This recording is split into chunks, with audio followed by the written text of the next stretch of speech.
So, Jamie, we're looking at you working on John. Can you tell me what you're doing here?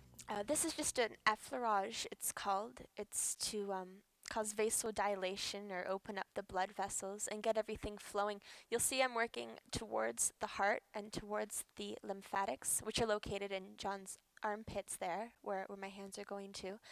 And again, this is for drainage, and also I always say to wake things up, to get blood flowing and to get fluids pumping through the body. And I can see a rhythm there. Yeah, well, rhythm's a huge factor, and also to maintain contact, you'll see as one hand is sliding over, the other is already coming onto his body. You always want to keep in mind your contact and your flow and your rhythm.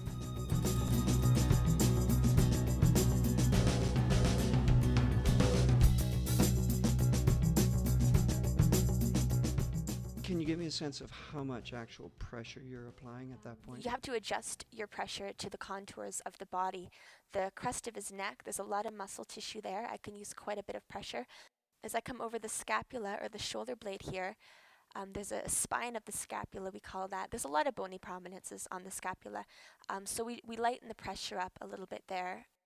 So you're actually adjusting the power of touch or the use of your hands depending on the anatomy and the physiology of the horse. That's right. And also the horse itself. I mean, every horse is different. Older horses tend to not like so much deep pressure, whereas the more muscular, like the quarter horse type, they just love the pressure. They can't get enough. And will you adjust what you're doing with your hands right there? Will that be adjusted depending on the particular conformation of a horse? Not so much the but again, conformation relates back to what I was saying about the bony prominences. Some horses conformationally have a lot more angles, maybe less muscle mass, therefore more bony prominences or bones sticking out. And I think I just saw you working on an actual muscle there, or was that a ligament or a tendon when you used both hands there? I think I was probably over the triceps, the lateral head of the triceps, I believe. The triceps are a shoulder flexor. They're a huge muscle group, pretty much in all disciplines.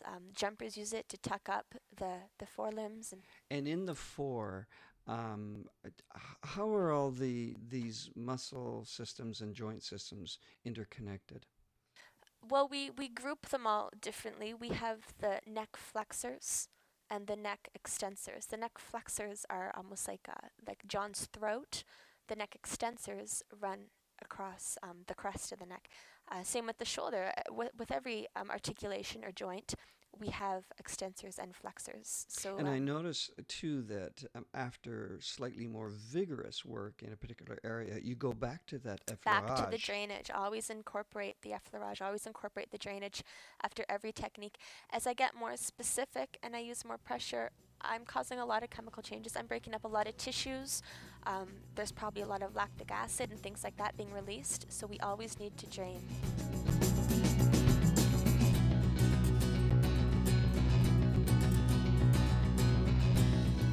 And there you're doing a little more of a kind of, I don't know how to Tapotement, describe. we call them. You know, these are all French. Yeah, these are all French words. Tapoter. Yeah, that's right. And what are you doing when you're doing the tapotement? There's many different types of tapotements. The one I was doing there, it's actually called beating, is what it's called. We only use it over a lot of muscle mass. Again, we don't want to bruise anything, such as the shoulder flexors, what I was working on there, the triceps and deltoids. Again, it tends to loosen up the muscle tissue. The pressure tends to compress, and when you release, the muscles tend to loosen up. It's also stimulating. In John's case here, his shoulder flexors aren't as developed. He is a younger horse. He hasn't done a whole lot, so there's a lot of stimulating techniques that I use on him just to help promote the muscle growth.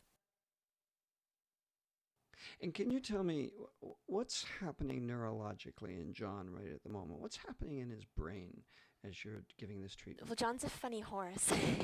He is relaxed, but as you can see, he's very busy. He's a very busy horse. There's always lots going on with John. I find he's always looking for a communication. Some can relax and, let me do my thing. But not so much John. He always wants to communicate with me. He's always at my clothes, looking at my hips, checking out, my hands. He really likes that contact. There's all different reasons as to why that could be. I think as a young horse, as with young people, he's a little bit insecure. I think he likes to have that contact, that comfort from people. And so when you go back to the effleurage, as you're doing it right now, for example, that's a reassurance to him that this treatment is good. Right, back to something soothing again, something comfortable for him. Oh, I remember this. And now you're working on the upper part of the leg. And tell me what you're doing there. We always work up the limb. As my hands come down, I'm not actually using any pressure. The only reason why I'm coming down again is to maintain the contact. I don't want to take my hands off the horse and start again at the bottom and come back up, maintain contact. The reason I'm going up again is towards the heart and towards the lymphatic center in his armpit there. Some horses get agitated when you go against the hair. So we use a pumping, which is what I'm doing now. It's more of a pumping action. I'm not ruffling the hair up so much, but I'm still encouraging the fluids to move up the limb. If we rub downward, I see a lot of people rubbing horses down, and what happens is all your fluids are going down to the fetlock around the hoof, and they pool there. There's nowhere for them to go. That's when you get horses that stock up. And that's why you need to know how the horse's leg has evolved. Absolutely, education's a huge factor. Not just for massage therapists, but for horse owners in general. Like I said, many people wrap legs after they ride. They'll rub on a liniment. I always say, when you guys rub on your liniments, rub upward. Always rub upward. Just watching that, I can see how good that feels. What's John feeling right at the moment in the leg?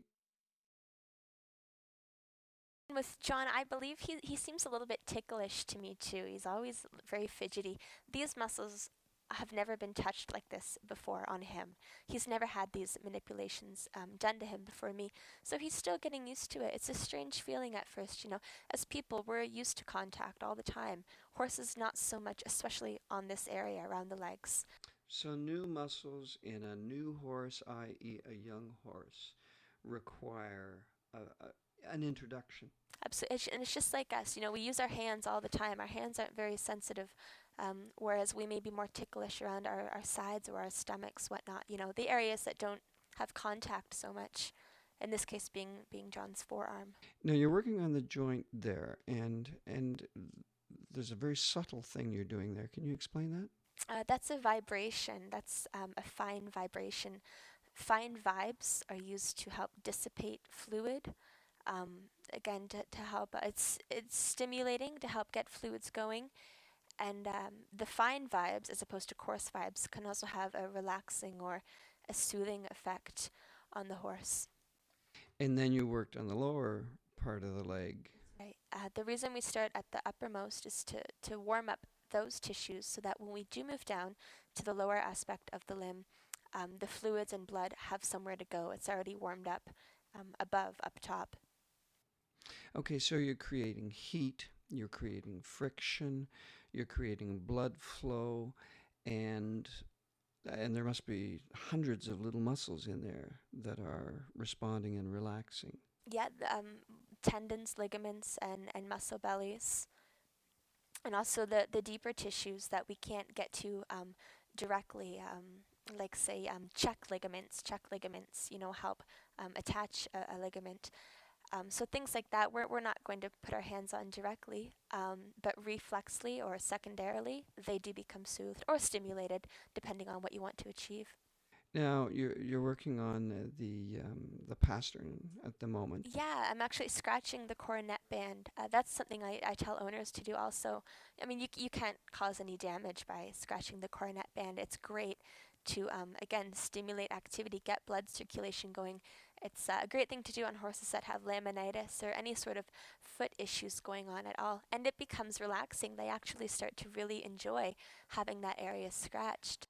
Now, a very important part, the tendons. Are you working on the flexor tendons That's here? right. The reason why I lift up the leg is to get them to relax so that I can actually get my fingers in between the 3 different flexor tendons that run down the back of the metacarpals like that. when they're extended or when they're straight, like now when John's standing on them, they're very taut. You can't even palpate between, like celery stalks, very, very taut together. A farrier must love working on a horse after you've given him a treatment.